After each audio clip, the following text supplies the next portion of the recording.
Hello and welcome to Profiles in Risk. This is your host, Tony Cañas. Today I have with me Harris Clarke, co-founder at LodgePole Insurance.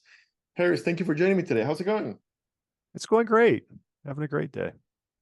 Fantastic. Thank you. Fantastic. Usually I break the ice over the weather. It looks like you're in Washington Yes, State. Washington State. And we're recording in mid-September. Uh,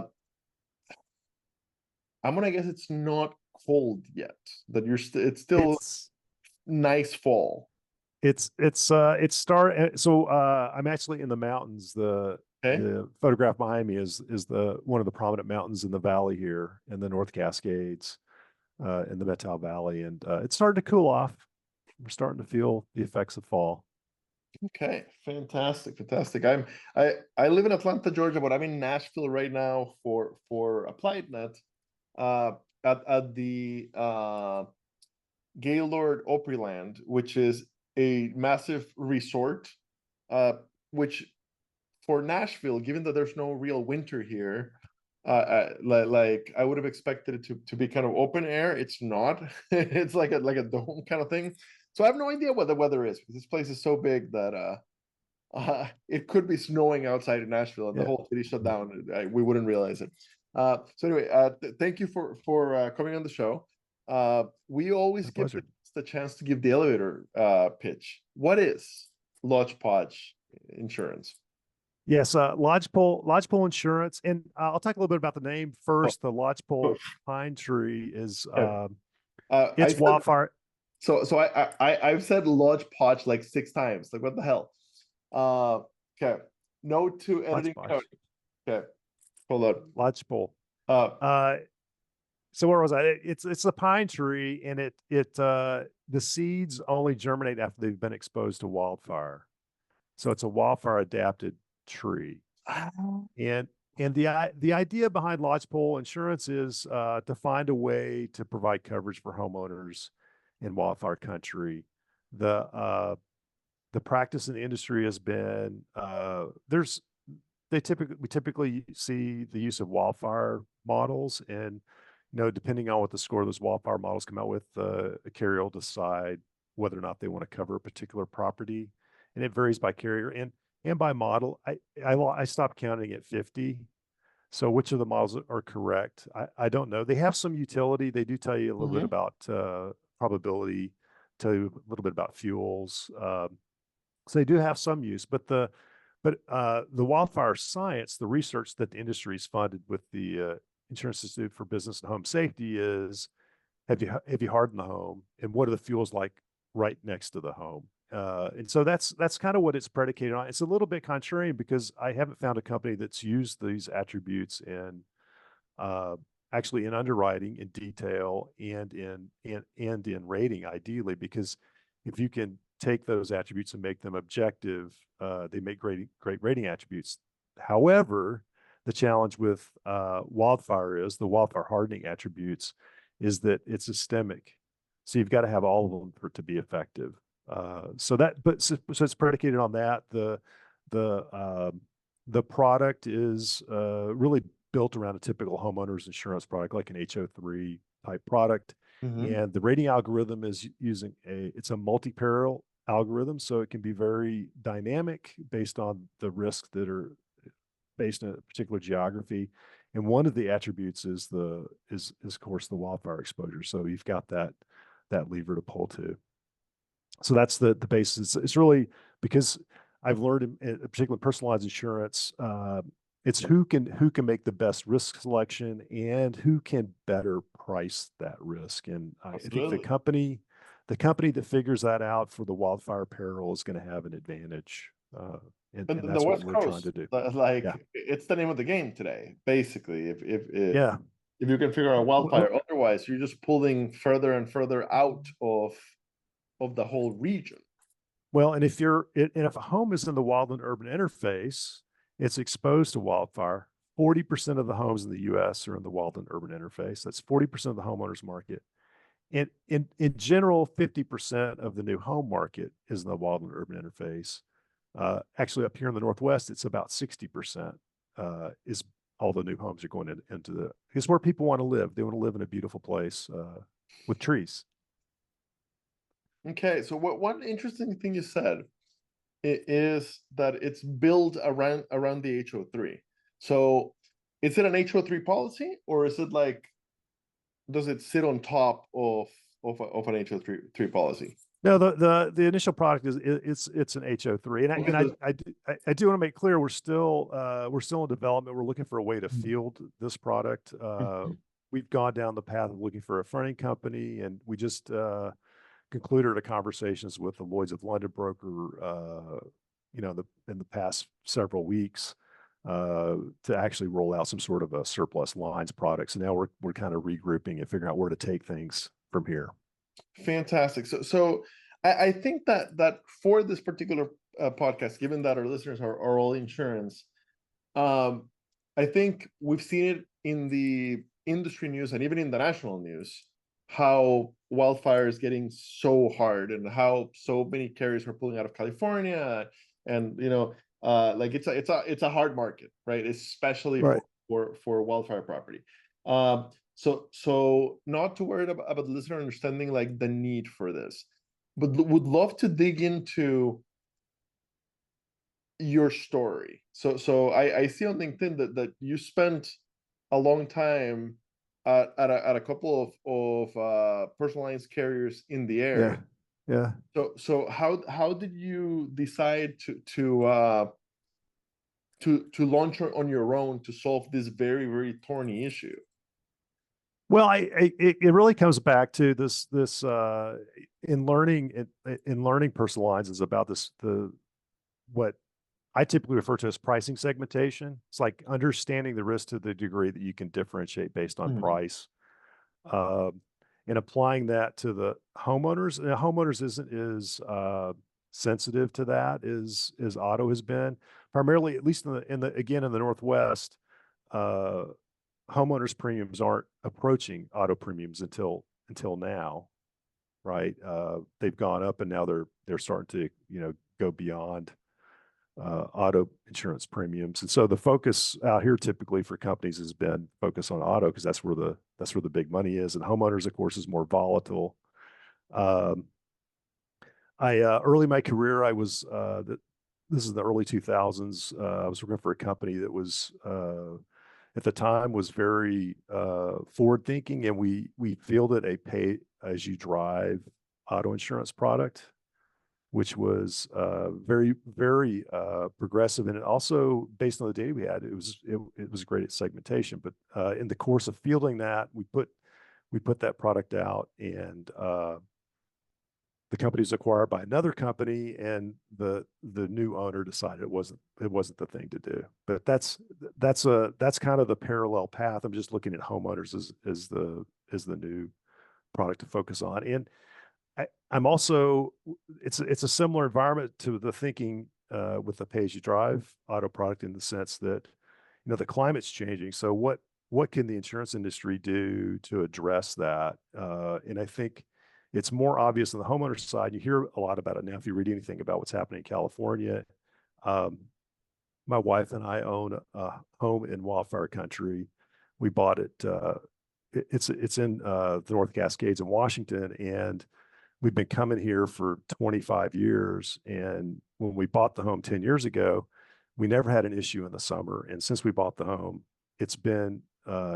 we've been evacuated a couple of times. There's smoke every summer, and it's always an issue before where it wasn't an issue. And then we've also got issues with higher heat ranges. So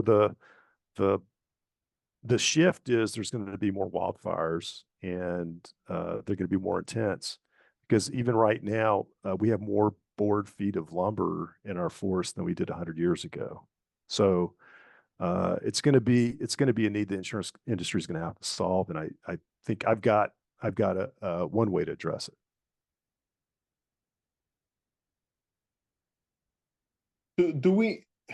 Are we going to have to find ways to encourage communities in wildfire exposed areas to do better risk management?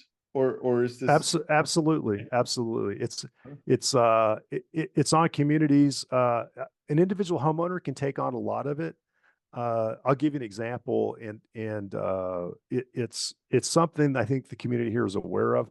The little town that's near our house is called Winthrop, and Winthrop is it was kind of remade in the 70s to be a classic Western town. So if you, absent the cars, if you roll into Winthrop, it looks like an old West town with a saloon, and just the buildings look from the era of the old West, and they're all made out of wood, and it's dry wood, and there's a wooden sidewalk, and I say, well, it's very cute, but it's also very flammable. So from a um, standpoint of, how are they going to handle that from a perspective of managing that peril, I think that's going to become a question, because just like for homeowners, I think commercial insurance is going to be taking a harder look at their exposures on this. And, business owners are going to have to decide, can they afford the insurance, first of all? And then second, can they even, can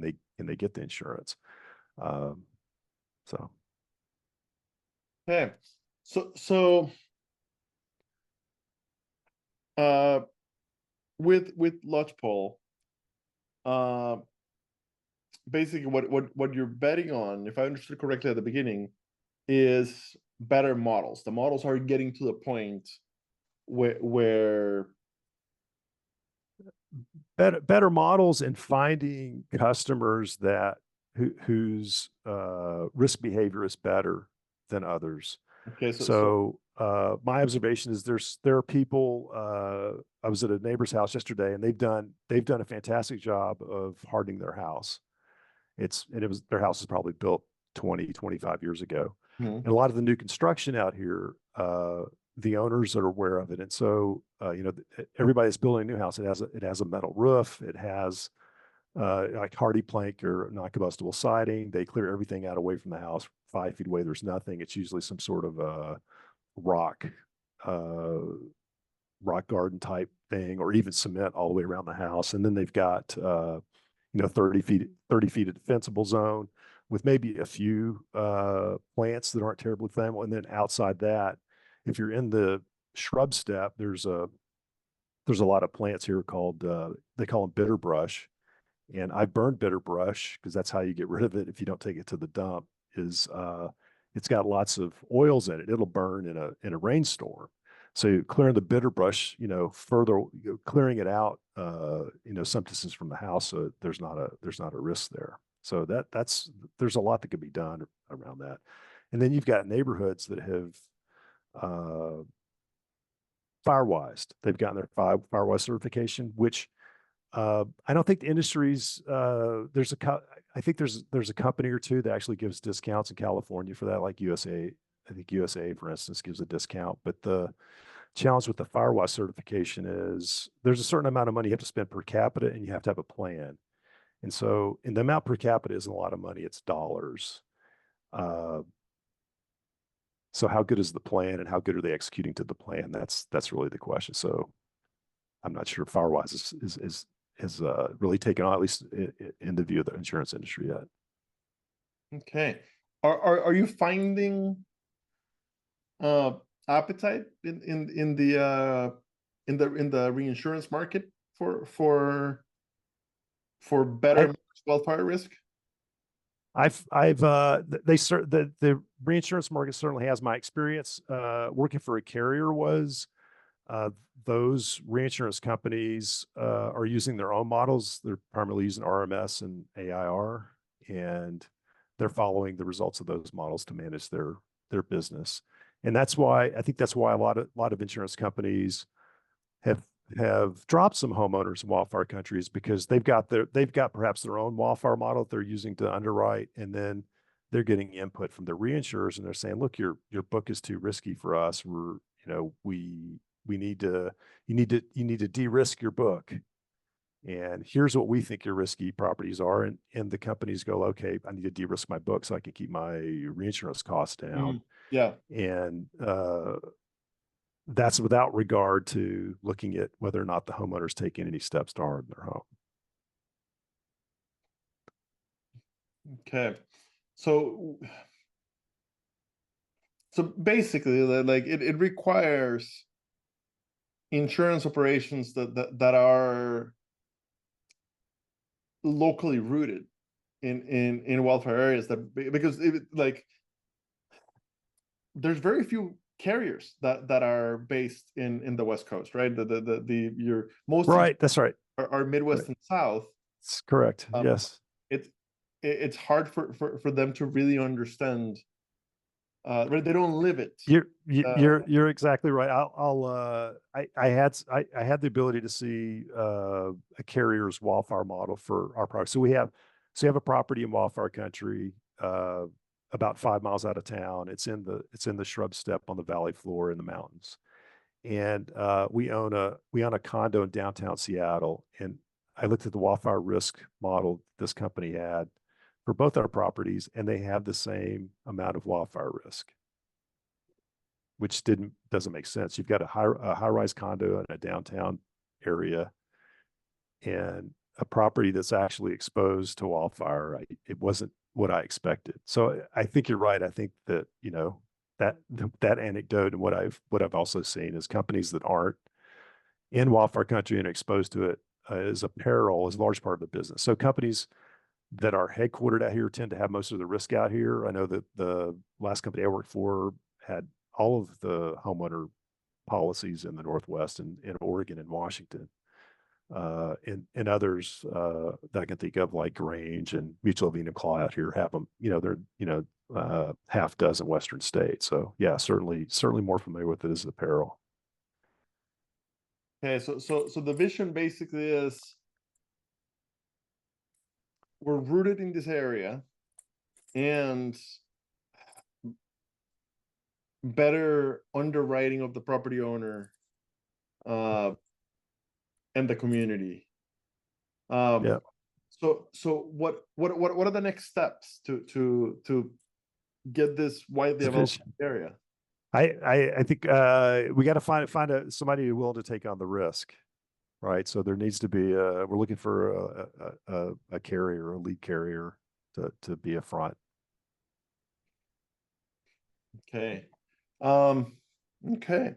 Um, so it has now been just a year since you launched. So Yeah.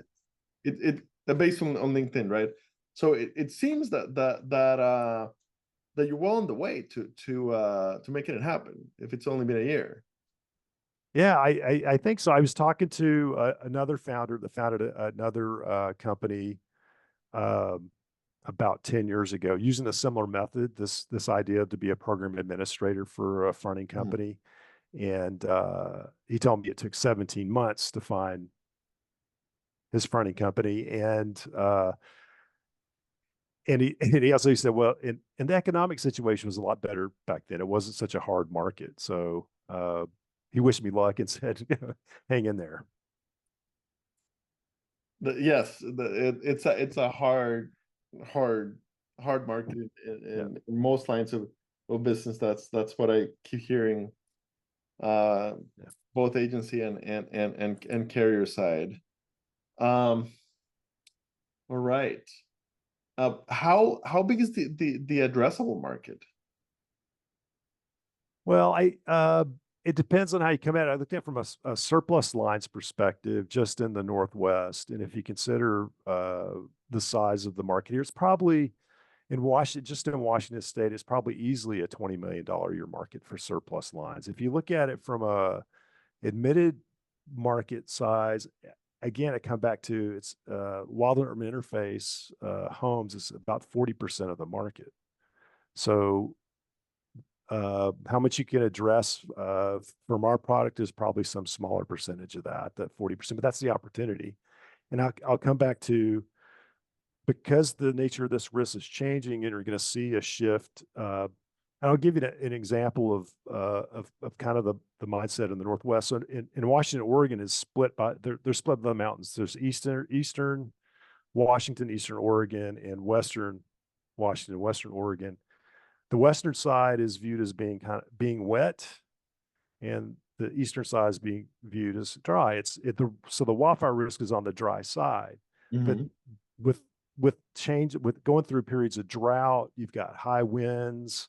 There's really a wildfire is a meteorological event, but you've got the situation where you've got a lot of fuels on the western side of Oregon and Washington, and aren't typically a lot of wildfires. And we're starting to see wildfires on the west side now, and there's a lot more homes there, and so homes that you would normally think of as being in a suburban area or whatever are really also exposed to this peril. And when I think about some of those suburbs outside Seattle in the highlands in the woods, they're not set up it's not a great situation because you've got homes in these windy roads. They're not platted on a grid. These are these windy roads through the suburbs. They have HOAs. The HOAs say you got to have everybody has a cedar shake roof. And those are things that haven't really been addressed. So thinking about that, thinking about how that's going to change over the next number of years, I think is really important for the industry and for and homeowners. 1,000% agreed. It's good that the industry is finally taking climate change so much seriously. It seems that the European carriers are doing better, but it's worlds better than when I started in the industry 15 years ago, where like in general they were not really talking about it, or they seemed to be in denial, and it seems that now the industry has come around. All right, very, very interesting to see the effort, desperately needed for sure, and with how populated the West Coast is, absolutely great opportunity for the for the carrier that figures out how to sustainably do this in a worsening climate. Yeah. And I would say too, it's not, I mean, it's not like that we have all the answers, but we have a way to enter it. And the thing is what we're just going to learn. And I think when you do insurance too, you can't just be totally focused. I mean, this is a catastrophe risk for insurance carriers, right? I think you also have to be focused on what are the other things that we can be doing to advance the industry and reduce risk for our customers. And one of those things is, and this happened to me, we had a water loss recently, not through like a burst pipe or anything. The result was the same, but it was because I turned off the water to our house and there was a sink stopper that was closed, but the valve I turned off was a gate valve, and it didn't close all the way. It was broken, and I didn't know it. So now I have sensors around everything that can produce water out of my house and a automatic shutoff, and that sort of thing. Looking at how frequently people have water losses, I think that's an important thing to consider too. And it wasn't that much money to actually put the device in. It was 20 times less than my deductible. We see it over and over and over in our industry. The ounce of prevention. Yeah, it's definitely worth a pound of cure, and it seems that on the wildfire side, we're still figuring out how to share that prevention between the carrier and the homeowner and the local communities, so that the incentives are aligned. There's interesting efforts out there. Yeah. So thank you very much for your time. Hey, my pleasure. And hope to see you be successful because it is radically important for that area of the country. Yeah. Thanks, Tony. Thank you.